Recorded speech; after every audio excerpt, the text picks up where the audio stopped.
Welcome back, everybody. I'm excited for today's deep dive. We're going to be looking at cybersecurity, specifically a really important concept called the principle of least privilege. Often shortened to PLP. PoLP, right? Which, trust me, is way more interesting than it might sound at first. Yeah, it really is. And it affects all of us, honestly, in ways you might not even realize. Absolutely. Later on, we're even going to get into how software developers use this principle to make the apps we use every day safer, but more on that later. Yeah, that's a great example. So what is this PoLP, this principle of least privilege, and why should people care? Well, at its core, PoLP is about finding balance. Okay. It's about giving users, systems, applications just the bare minimum access they need to do their jobs. Okay, so like not giving them the keys to the whole house, just the rooms they actually need to be in. Exactly. It's like giving someone a key to their hotel room, but not to every room in the entire hotel. Right. That way, you're limiting the potential for damage if something goes wrong. That makes sense. Think about it. If you have, say, a junior accountant, they need to work with financial records. Sure. But they shouldn't have access to the entire database, or even more sensitive stuff like HR files. Okay, so like putting up those baby gates, to keep the curious toddlers out of trouble. Exactly.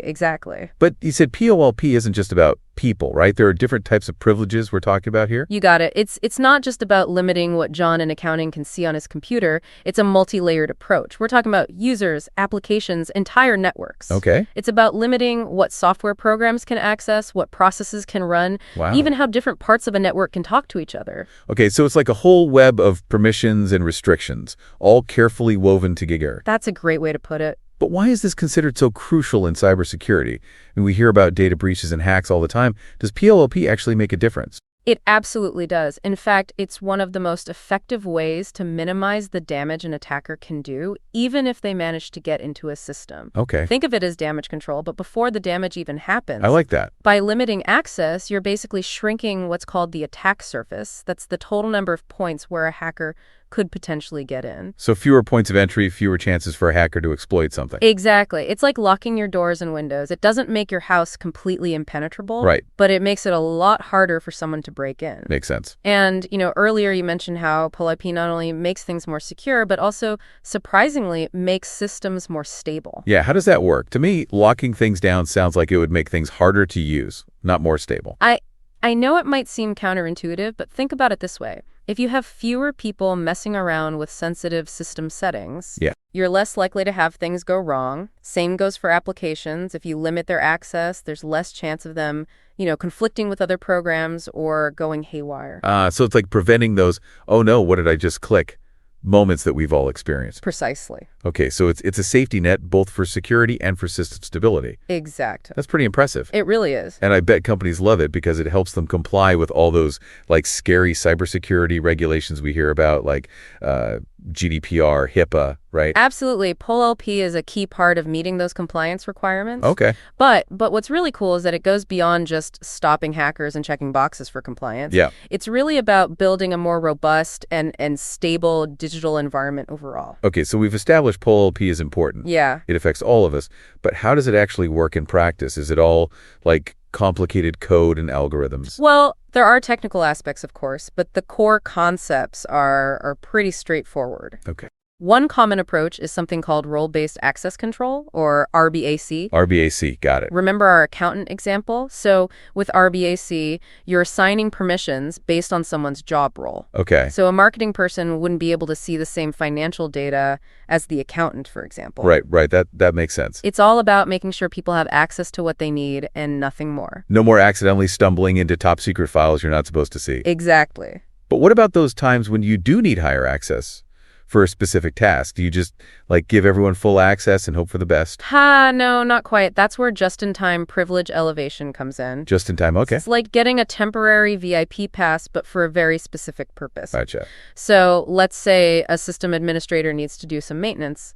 They would get elevated access only for that task. Okay. And then it's revoked as soon as they're done. Smart. It limits the potential for any accidental damage or misuse. So it's like PoLP is working behind the scenes to make things safer without being too intrusive, like those self-destructing messages in spy movies. Exactly. It's all about finding that sweet spot between security and usability. Now, we've talked a lot about how companies and IT departments use PoLP, but isn't it relevant to our everyday lives too? It absolutely is. Think about all those apps you use on your phone. Oh, yeah. Do they really need access to your location, your contacts, your camera all the time? Probably not. Probably not. Now that you mention it, I've been guilty of just clicking allow on those permission requests without even thinking about it. It's a common habit, but by applying these principles to your own digital life, you can be more careful about what access you're granting. Yeah, I never really thought about it like that. If an app doesn't absolutely need access to your location to work, don't give it to them. So it's about minimizing your own personal attack surface. Exactly. It's like being selective about who you give your house keys to. Right. You wouldn't just give them to anyone, right? Of course not. You want to make sure you're only granting access to those who truly need it. Yeah, that's a great point. And it's the same principle in our digital lives. Okay, so PLP is a big deal for companies. It's something we can all be more mindful of. But what about, how it's actually put into practice? I imagine there's some pretty sophisticated tools and techniques involved, right? There are. We've talked about RBAC, just-in-time access, but there's another technique worth mentioning, sandboxing. Sandboxing, okay. It's all about isolating applications and limiting their access to the rest of the system, kind of like a playpen for potentially mischievous software. I like that. Malicious code or faulty software. Where apps can run without potentially harming anything else. Exactly. And it's a really effective way to prevent, malicious. Implement. Are there, challenges that come with it? You're right. It's not always a walk in the park. But even with all these tools and techniques, I imagine PLP isn't always easy to implement. People, might get frustrated. Dozens of employees, complex systems. Right. Just keeping track of all those roles and permissions can be a nightmare. I bet. And then there's the human element to consider. People look like. Well, the future's incredibly exciting. We're seeing PoLP and training are key. Okay, so even with those challenges, what's the future of PLP and cybersecurity? Inside the network. So you don't trust anyone? You constantly need to. Isn't it? So in a zero-trust model, nothing is assumed to be safe. Oh, wow. Even if you're already inside the network. So you don't trust any. Limited access, which, of course, aligns perfectly with the principles of PoLP. So it's like resources. Okay. It's all about continuous verification and, you guessed it, limited access, which, of course, aligns perfectly with the principles of PoLP. So it's like having to show your ID multiple times, even after you've entered the building? That's a great analogy. Okay, so it's really about verifying everything, all the time. And it goes beyond just passwords and usernames. Okay. Zero Trust considers all sorts of things, like your location, the device you're using, your behavior, even the time of day. Wow. To determine your level of access. Amounts of data to identify patterns and anomalies, AI and machine learning are going to play a bigger role in all of this going forward. Absolutely. Oh, that's both fascinating and a little scary at the same time. It is a powerful technology. It's flagging potential security threats and adjusting access privileges in real time. The basic principles remain the same, but the way we... Same time. It is a powerful technology. It sounds like PoLP is going to keep evolving as... landscape of cyber threats. This has all been super interesting. Basic principles remain the same, but the way we implement and manage it is constant... software development. And that really piqued my landscape of cyber threats. This has all been super interesting, but I want to circle back to something you mentioned earlier. You said that PoLP is also used in software development, and that really piqued my curiosity. Yes. That's a great example of how PoLP is working behind the scenes to protect us even when we don't realize it. So how does that work? Fill me in. Okay, so imagine you're Oh no, that sounds like a recipe for disaster. for, say, a popular app. Okay. You wouldn't want to make changes directly to the live version of the app where millions of users are using it, right? Oh no, that sounds like a recipe for disaster. One wrong line of code and the whole thing could crash. Exactly. So what developers do is create a separate, isolated environment called a sandbox. Okay, I've heard of sandboxing before, but never really understood what it meant. It's basically a virtual playground where developers can test their code without affecting the real system. Okay. And this is where PoLP comes in. Gotcha. So the code running in the sandbox is given the bare minimum permissions it needs to work. It can't access sensitive data. It can't make changes to the live app. Ah, I see. It's all about containment, minimizing that potential for damage. So even if the code in the sandbox has a bug or a vulnerability, it can't spread to the real app because it's isolated. Exactly. It's like those hazmat suits scientists wear when they're dealing with dangerous material. Right. Keeps everything contained. It's like a safety net. It is, and PoLP is a crucial part of that. But Using apps and software, knowing... Sandbox, developers can catch problems early. Right. And fix them before they ever... Just for, big tech companies or super complex systems. Really? The principles can be applied to our everyday lives. Is being taken behind the scenes. And the cool thing is, PoLP isn't just... In their their own lives. Well, we talked about app permissions before. Right, right. But think about your computer applied to our everyday lives, too. Oh, okay, so how can everyday people use this? Like, in their own lives? Well, we talked about app permissions before. Right, right. But think about your computer at home. Do you have different user accounts set up for, different family members? Actually, yeah, I do. My kids each have their own accounts on our computer. Perfect. That's PoLP in action. Just, each user their own account with limited privileges. You're making sure they can. It's all about creating those boundaries. So it's like giving each person their... If they download something bad or just, make a mistake. Wow.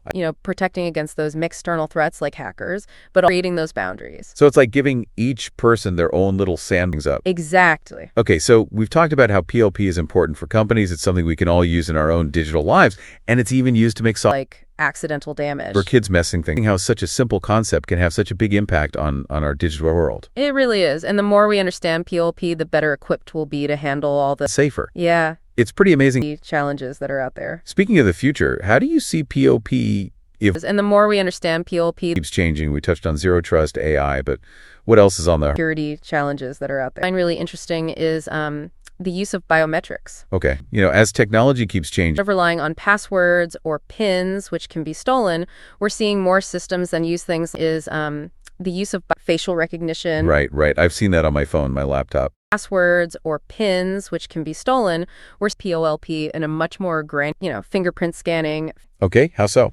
Imagine a system that on my phone, my laptop. Verifies your identity, but can actually help enforce like your location, even your behavior. Okay. To decide what access you get. Wow, so like if I'm trying to do my banking from... As your identity, but also It might ask for more verification? Exactly, or even deny access altogether. What access you get. Wow, that's pretty impressive. But I gotta say, it's also kind of creepy. It's like Big Brother's always for verification. Exactly. With privacy and security as top priorities. Misused. Right. That's why we need to be having those conversations, about how to use these advancements responsibly with privacy and security as top priorities. You're right. It's definitely something we need to be talking about more. Absolutely. But is more than just a one-time fix. How these things can make our digital lives even more secure. Yeah, it's a balance. For sure. So it sounds like POP needs to change. Is more than just a one-time fix.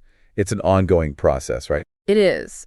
As our digital lives change, this deep dive has been... Managed PoLP needs to change too. So true. It's not just a set it and forget it kind of thing. Exactly. And that's what keeps things... Something so seemingly simple can be so fundamental to cybersecurity. It really is. And I'm definitely going to pay more attention to PoLP in the future.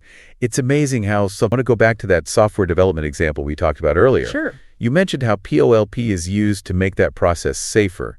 Can you give us, before we wrap things up, I want to go works in practice. So you were about to give us a specific example of how PLP is used in software development to make things safer. Oh, right. Yeah. Specific example of how that works. Deposit. Yeah, that makes sense. Now, if the developers were working direct, access your camera, of course, but it also has to interact with the bank's database to, actually process the deposit, expose everyone's account. Now, if the developers were working directly on the live version of the app with real customer data, well, there's a chance a bug would be building and testing that new check deposit feature in the sandbox first. Exactly. That way, even if that's exactly where the sandbox comes in. Right. So the developer it can actually access. It might be able to, new check deposit feature in the sandbox first.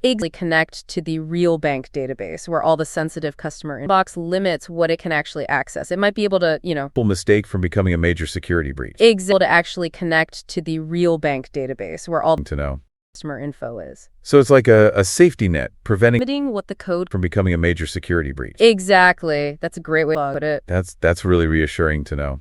It is, and PoLP is at the heart of it. By limiting for the big opening night within that sandbox, developers can catch those bugs, those problems. Yeah. Fix them before they ever affect real users. So it's kind of like a dress rehearsal before the big opening night, making sure everything runs smoothly, no one trips on their lines. That's a perfect analogy. So PoLP is kind of like the unsung hero of the digital world, working behind the scene, keeping our data safe, our systems running, even when we have no idea it's even there. It really is. And it's only going to become more important as our lives become, well, even more digital than they already are. Well, I'm definitely grateful for the work that security experts like you do to keep us all safe online. And I'm going to be thinking about permissions we talked about, or setting up different user accounts on. And I hope all the listeners are feeling the same way. Me too. Even taking small steps like being mindful of those app permissions PoLP isn't just something we leave to the experts. It's something we can all on your computer at home. Those things can make a real difference. cybersecurity guardian. Exactly. To end on, PoLP isn't just something we leave to the experts. It's something we can all be aware of, participate in, like being your own cybersecurity guardian, Exactly. making those smart choices to protect yourself. And remember, security is a journey, not a destination, right? Technology keeps changing, so do the threats. Right. Always got to stay ahead of the game. But if we understand these principles, these ideas behind least privilege, we can stay one step ahead Absolutely. and build a safer digital world for everyone. Well said. Thanks for joining us for this deep dive into the principle of least privilege. It was my pleasure. I hope you learned something new today and are feeling empowered to take control of your own cybersecurity. Absolutely. Until next time, stay curious and stay safe out there. And that's our show for today. We'll see you next time for another deep dive into the world of tech and security.